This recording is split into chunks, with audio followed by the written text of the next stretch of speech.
Assalamualaikum warahmatullahi wabarakatuh. Selamat siang anak-anak sekalian.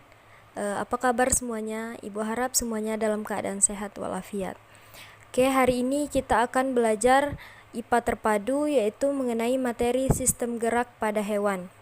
Nah, bisa dilihat pada LKS kalian masing-masing, sistem gerak pada hewan itu terbagi menjadi 3, yaitu yang pertama pada hewan di dalam air, hewan di udara, dan hewan di darat. Nah, mari kita simak penjelasan berikut ini.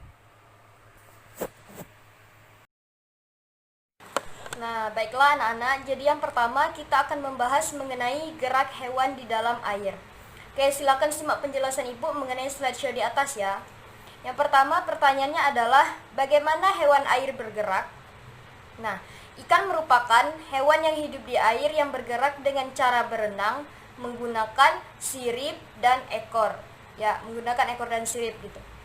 Nah, jadi paham ya, ikan itu bergerak dengan apa? Dengan ekor dan sirip. Nah, pertanyaan selanjutnya adalah mengapa ikan bisa bergerak, berenang, dan melayang di dalam air?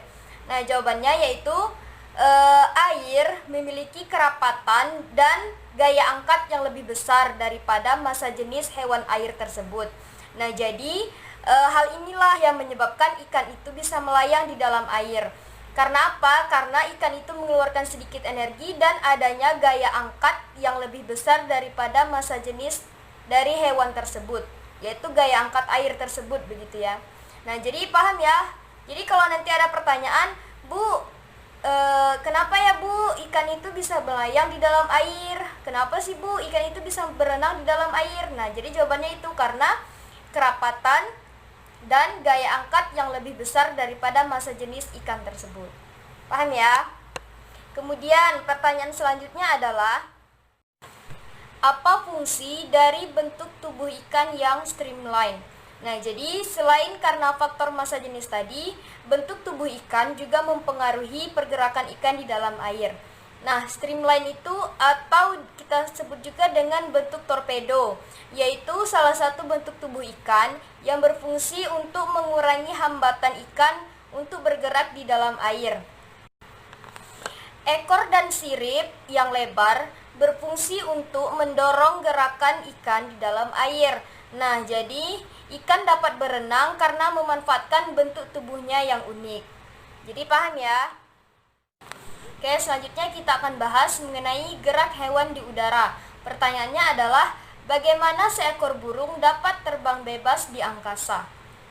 Nah, hewan yang bisa terbang bebas di udara itu bergerak karena dipengaruhi adanya gaya gravitasi bumi dan gaya angkat yang dimiliki oleh sayapnya serta susunan tulang yang mendukung. Oke, untuk penjelasan mengenai susunan kerangka tubuh burung atau sayap burung itu tadi, bisa anak-anak lihat di LKS yang kamu punya ya. Nah, di situ juga dijelaskan di LKS-nya, saat sayap dikepakkan, sayap akan memberikan gaya aksi terhadap udara di bawah sayap, sehingga udara akan mengalir ke bawah. Jadi hal ini sesuai dengan hukum ketiga Newton, di mana saat benda pertama memberikan gaya atau F aksi terhadap benda kedua, maka benda kedua akan memberikan gaya atau F reaksi terhadap benda pertama. Nah, hal inilah yang membuat burung bisa terangkat ke udara. Jadi paham ya mengenai gerak hewan di udara. Selanjutnya kita akan membahas mengenai gerak hewan di darat.